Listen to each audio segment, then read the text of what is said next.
नमस्कार। मैं हूँ राज। आप देख रहे हैं हाईवे 33। दोस्तों, इस चैनल पर मैं भूत प्रेत से संबंधित लोगों द्वारा भेजी गई कहानियाँ आप लोगों को कहानी के माध्यम से सुनाता हूँ। अगर आपके पास भी कोई घटना हो, कोई कहानी हो, तो आप मुझे इंस्टाग्राम पर या मेरे व्हाट्सएप नंबर पर अपनी घटना, अपनी कहानी को शेयर कर सकते हैं। दोस्तों, आज की जो कहानी मैं आपको सुनाने जा रहा हूँ, ये कहानी हमें शेयर किए हैं, इनका नाम आलोक जी है। आलोक जी हरियाणा के शहर गुरुग्राम में रहते हैं अपनी पत्नी के साथ में। घटना इनके साथ में जो घटी थी, साल था 2009। तो क्या हुआ था इनके साथ में, कैसी हुई थी घटना इनके साथ, क्या बात हुई थी, ये सब जानने के लिए चलते हैं इनकी इस कहानी में। लेकिन दोस्तों, अगर आप मेरे चैनल पर पहली बार जुड़े हैं या फिर अभी तक मेरे चैनल को सब्सक्राइब नहीं किया है, तो दोस्तों प्लीज़ कर लीजिए और साथ में बेल आइकन को ज़रूर दबाइएगा ताकि आप मेरी कोई वीडियो मिस ना करने पाए। तो शुरू करते हैं आज की कहानी। दोस्तों, मेरा नाम आलोक है। मैं उत्तर प्रदेश का रहने वाला हूँ और मैं नौकरी करता हूँ गुरुग्राम में।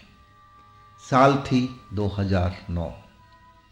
मैं अपनी मेहनत से अब हर चीज़ अर्जित कर लिया था। मैंने अपनी शादी भी कर ली थी, अपना एक फ्लैट भी ले लिया था। बस एक ही कमी रह गई थी और वो कमी थी एक कार की। मेरी और मेरी पत्नी का यही ख्वाहिश थी, लेकिन ख्वाहिशों का अंत तो होता नहीं है। ख्वाहिश तो मेरी पत्नी के बहुत सारा था, लेकिन धीरे धीरे मैं उसकी ख्वाहिश को पूरा करते जा रहा था। लेकिन जो पहली ख्वाहिश थी वो थी कार लेने की। मैं बाइक पर आता जाता रहता था अपने काम में। अब मुझे भी लगता था कि मुझे अब कार ले लेनी चाहिए, लेकिन मैं जब भी सोचता कार के बजट के बारे में, पैसा जमा करता, अब वो कोई न कोई काम में खर्च हो जाता था। अब मुझे लगता था कि अभी सही समय नहीं आया है। अगर सही समय आएगा तो कार मैं खुद ही खुद ले लूँगा। और वही हुआ। अब टाइम आ चुका था कार लेने का। मेरे पास पैसा इकट्ठा हो चुका था, लेकिन मैं नए कार लेने का सोच नहीं रहा था, क्योंकि वो कार महंगी भी थी और मेरे बजट में भी नहीं थी। मैं पहले ही अपना फ्लैट का किस्त भर रहा था और दूसरा किस्त अपने सर पर नहीं चढ़ाना चाहता था कार का। तो मैंने सोचा कि सेकंड हैंड कार लेकर ही अपना हाथ पहले साफ कर लिया जाए, क्योंकि मैं कार तो चलाना जानता था, लेकिन अलग बात थी अपना कार चलाना।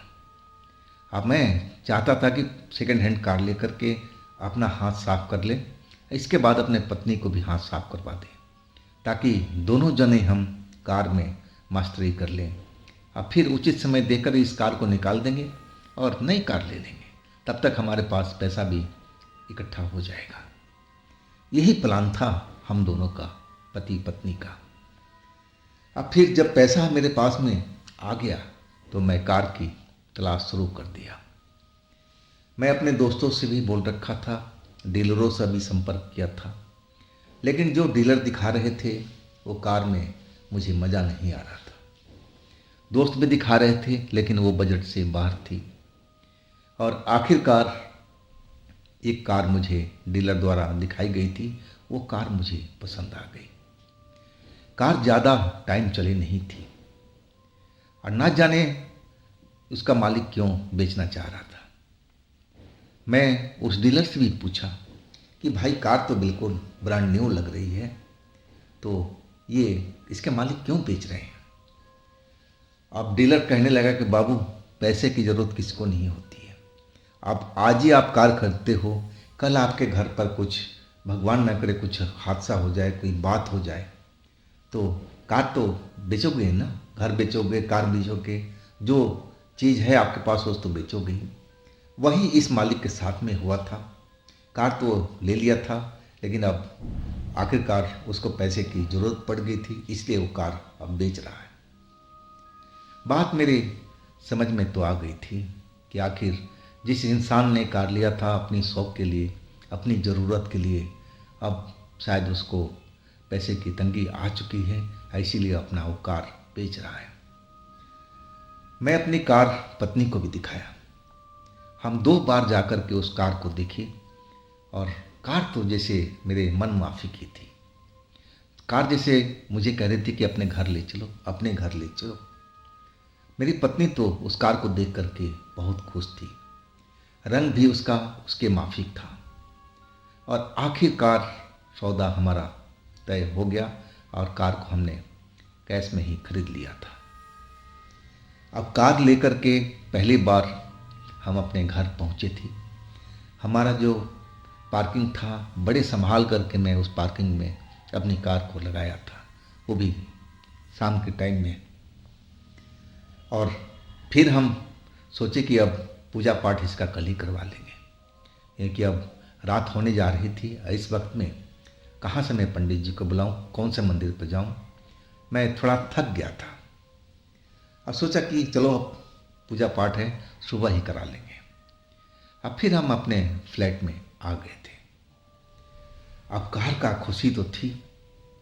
पत्नी कह रही थी कि ऐसा करते हैं कि आज मैं खाना नहीं बनाती हूँ, हम लोग लंबी ड्राइव पर जाते हैं और जो हाईवे पर होटल होता है उनमें हम लोग आज डिनर करेंगे और ड्राइविंग का आनंद भी लेंगे।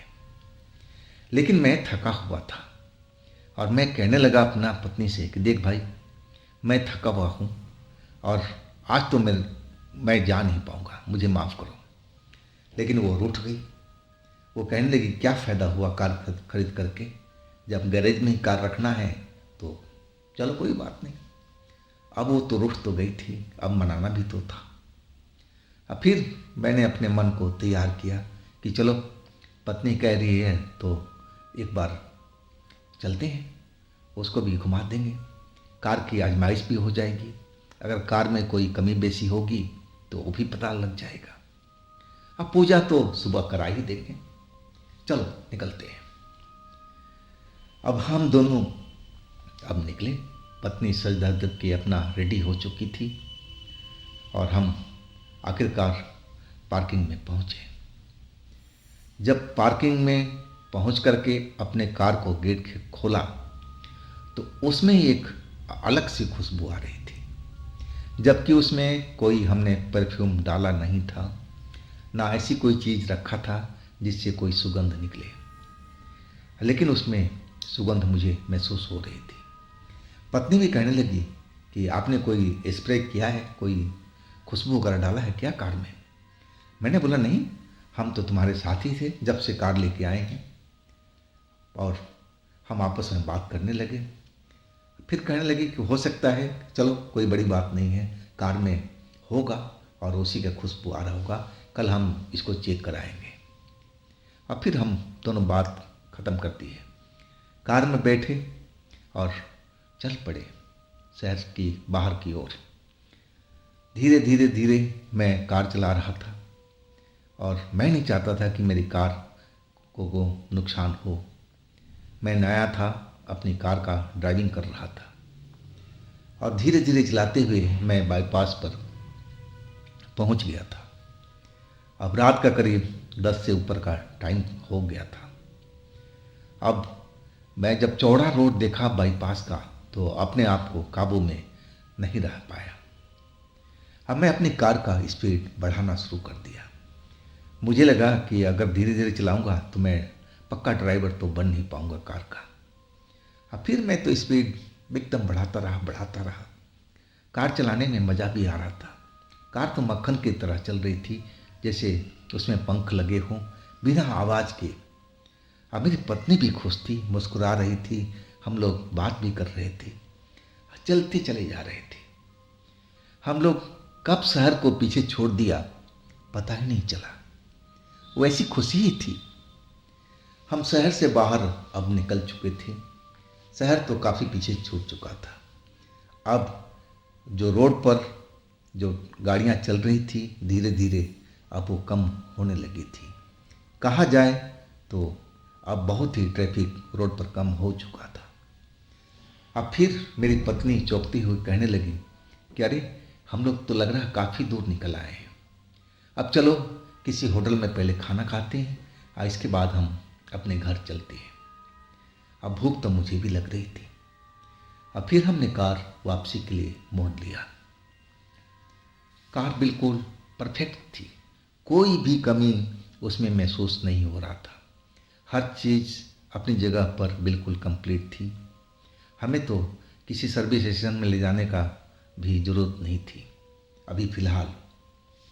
अब फिर हम एक होटल में जा कर के अब खाना खाए।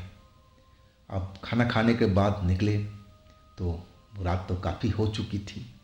अब तो रोड पर बहुत ही कम गाड़ियाँ चलती हुई दिखाई दे रही थी। अब फिर हम अपने घर की तरफ चल पड़े थे। अब जो रास्ता था, अब ट्रैफिक जो था बिल्कुल थम सा गया था। अब लग रहा था कि हम पूरी रोड पर मैं अकेले ही कार चलाते हुए जा रहा हूँ। पत्नी खाना खाने के बाद में और वो ऊँघ सी रही थी। अब मैं उसको बार बार कह रहा था कि देखो थोड़ा जाग के रहो, मैं ड्राइविंग कर रहा हूँ, कहीं मुझे भी नींद ना आ जाए या कि मैं भी दिन भर का थका हुआ हूँ।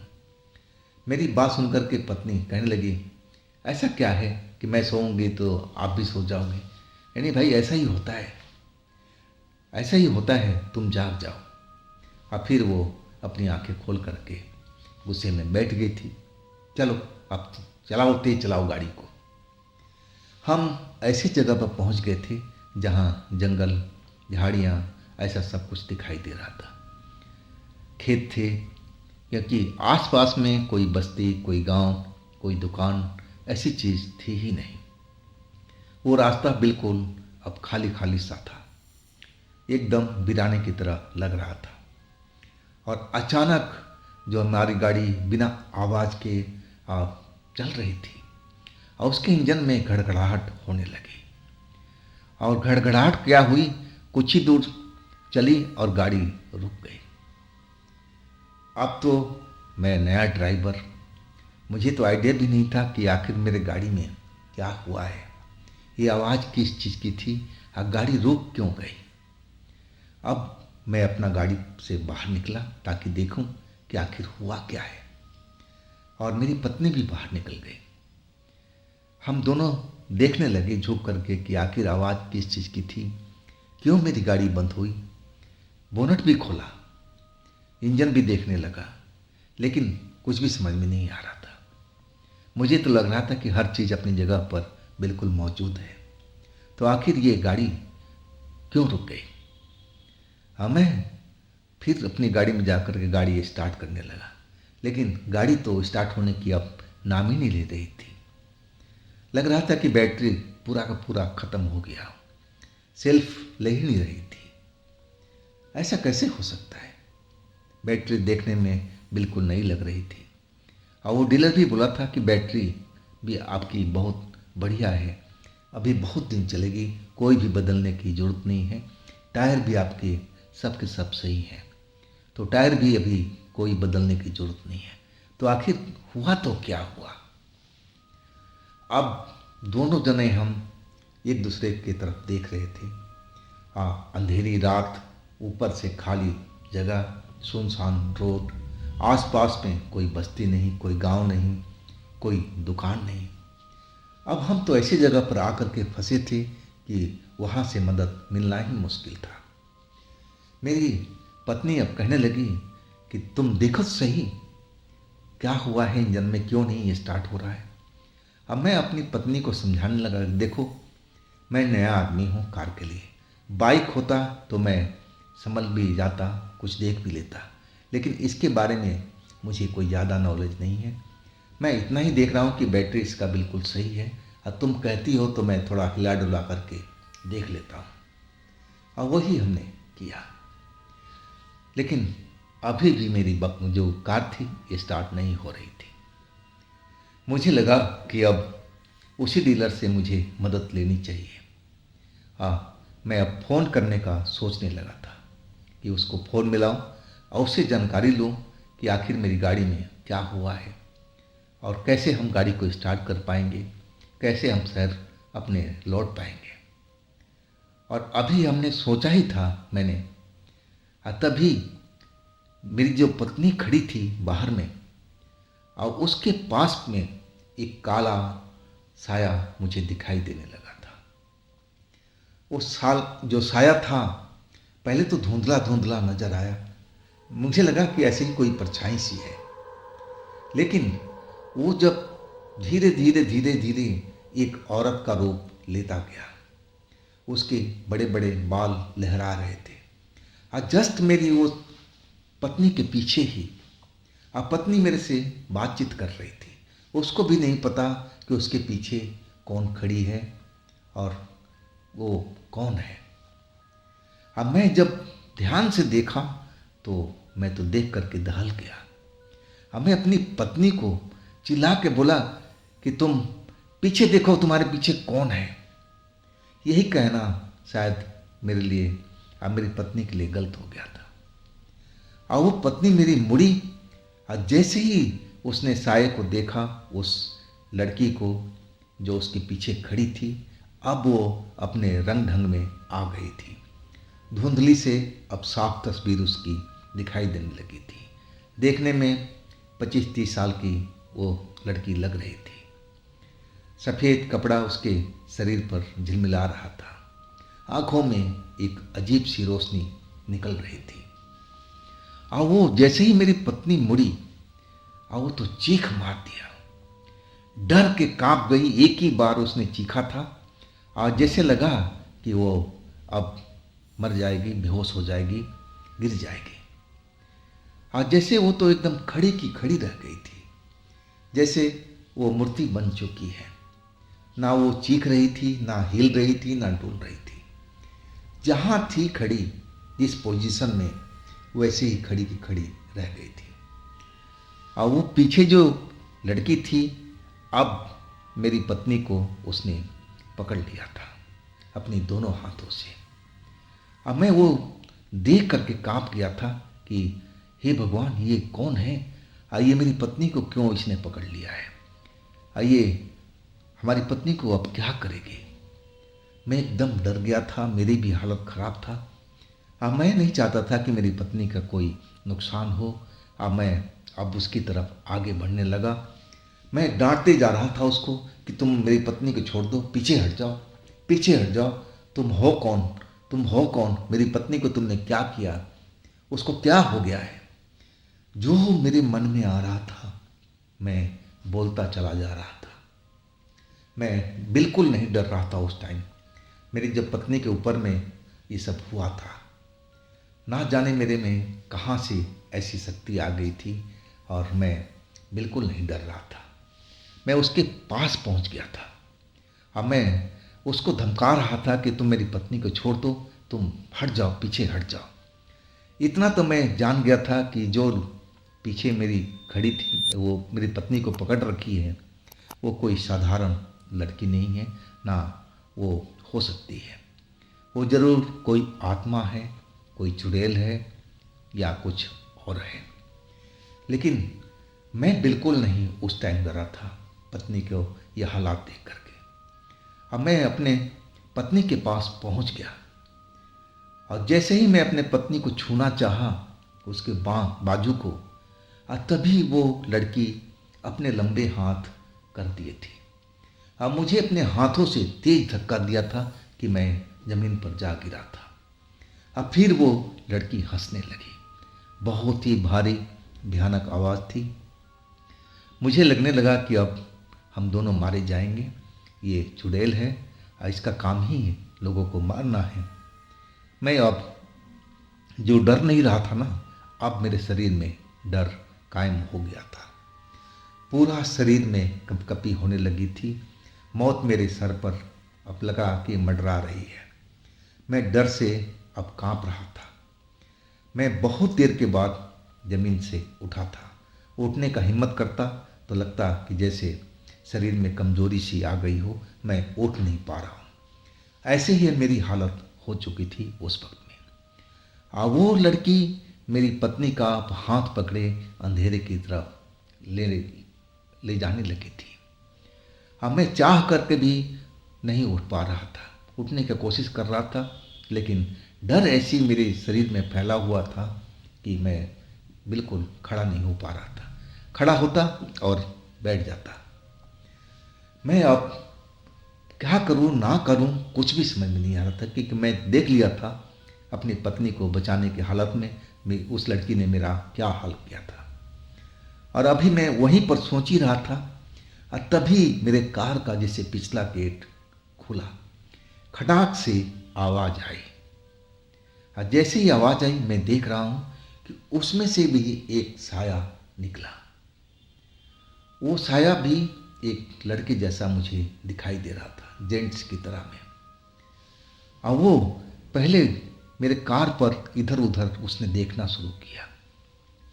मैं तो समझा था कि अब तो मेरी जान जरूर जाएगी। पहले तो एक लड़की दिखाई दी जो मेरी पत्नी को पकड़ करके अंधेरे के साइड में ले जा रही है, ना जाने उसके साथ क्या करेगी। और दूसरा चीज़ हमारी कार के अंदर से निकला, पिछले सीट से, और अब ये हमारे साथ में शायद ये भी वैसे ही करेगा जैसे उस लड़की ने मेरी पत्नी के साथ में कर रही है। मुझे भी ये ऐसी हालत में पहुंचा देगा कि मैं आवाज़ भी नहीं निकाल पाऊंगा, ना मैं चल फिर सकूंगा, बस ऐसी ही मेरी हालत हो जाएगी। लेकिन वो मेरी तरफ तो देखा भी नहीं। वो अपनी कार को इधर उधर देख रहा था, हर चीज़ जैसे वो कार का मालिक हो। अब फिर वो मुड़ा, जिधर मेरी पत्नी जा रही थी उस लड़की के साथ में, उस आत्मा के साथ में, और उधर वो तेजी के साथ चल पड़ा। अब फिर तो वहाँ पर तेज आवाज़ सुनाई पड़ने लगी, जैसे दो आत्माएं आपस में लड़ने लगी। लड़की भी तेज चिल्ला रही थी, जो ये लड़का भी था, जो आत्मा था, वो भी तेज आवाज़ में चिल्ला रहा था। इसकी आवाज़ भी काफ़ी भारी थी, और दोनों एक दूसरे को आजमाने की कोशिश कर रहे थे। अब मैं तो ज़मीन पर बैठा बैठा सब कुछ देख रहा था। कभी लड़की उसको धकेल देती, कभी लड़का उसको दूर धक्का दे देता, और ऐसा ही कुछ देर तक चलता रहा था। आखिरकार वो लड़की जो थी वो अंधेरे के साइड में भागती हुई चली गई, और वो जो लड़का था हमारी पत्नी का हाथ पकड़ करके और सीधा कार के पास लाया। अब फिर वो हमारी तरफ घूम करके देखा। उसकी भी आंखों में ऐसी ही चमक दिखाई दे रही थी जैसे उस लड़की की आंखों में मैंने देखा था। अब फिर वो पिछली सीट की तरफ गया, कार के जो गेट खुला हुआ था। अब फिर नजर ही नहीं आया कि गया तो कहाँ गया। पत्नी जो मेरी खड़ी थी, एक पुतले के माफिक वो जमीन पर अब गिर पड़ी। अब मेरे जो शरीर में डर था, जिसके कारण मैं उठ नहीं पा रहा था, या उस लड़की ने मेरे साथ में कुछ किया होगा। लेकिन अब जैसे ही मेरी पत्नी जमीन पर गिरी, अब मैं तो अब फुर्ती से उठ करके खड़ा होकर के अपनी पत्नी के पास दौड़ पड़ा। पत्नी को अपने हाथों में उठा करके और कहने लगा, तुम ठीक हो ना, ठीक हो ना। पत्नी की आंख बंद थी, अब मैं उसको होश में लाने की कोशिश कर रहा था। कुछ देर के बाद में मेरी पत्नी ने आंखें खोली और एकदम डरी हुई थी, बिल्कुल कांप रही थी। मैं समझ गया कि हम लोग बहुत गलत जगह पर आकर के फंसे हैं। ये चुड़ैल का ही कारनामा है या कोई खतरनाक आत्मा थी वो लड़की। लेकिन वो लड़का कौन था जिसने मेरी पत्नी को बचाया था? वो तो कार के अंदर मुझे जाता हुआ दिखाई दिया, लेकिन कार के अंदर में तो कोई था ही नहीं। मैं अब अपनी पत्नी को अगली सीट पर बिठाया। कार का बोनट मेरा खुला हुआ था।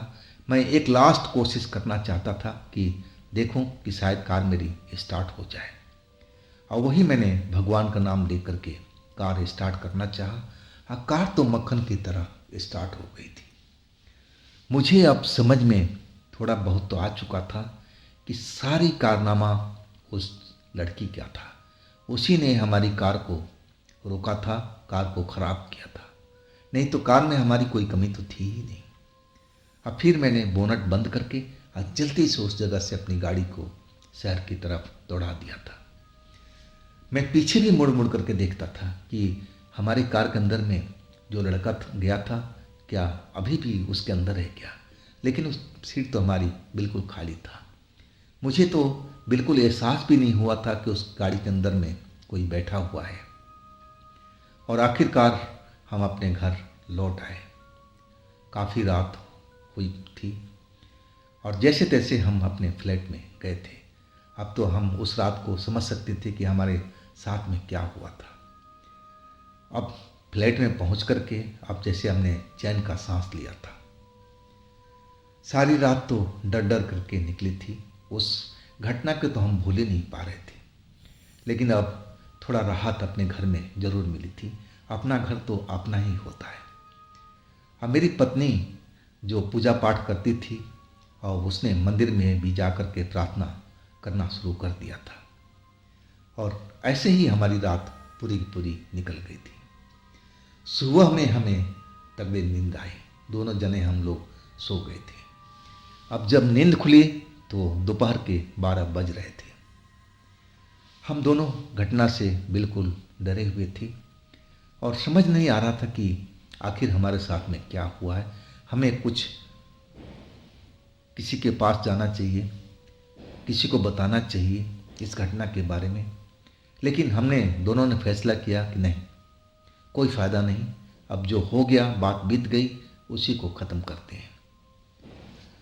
अब फिर मैं तो अपने जो काम धाम था उस पर जाने लगा था। मेरी पत्नी भी अब पहले से बेहतर हो गई थी, लेकिन अकेला में जहाँ रात होता अकेले घर पर होती तो डर जाती।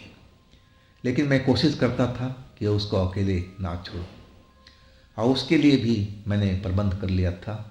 मैं अपने गांव से अपनी माँ को बुला लिया था।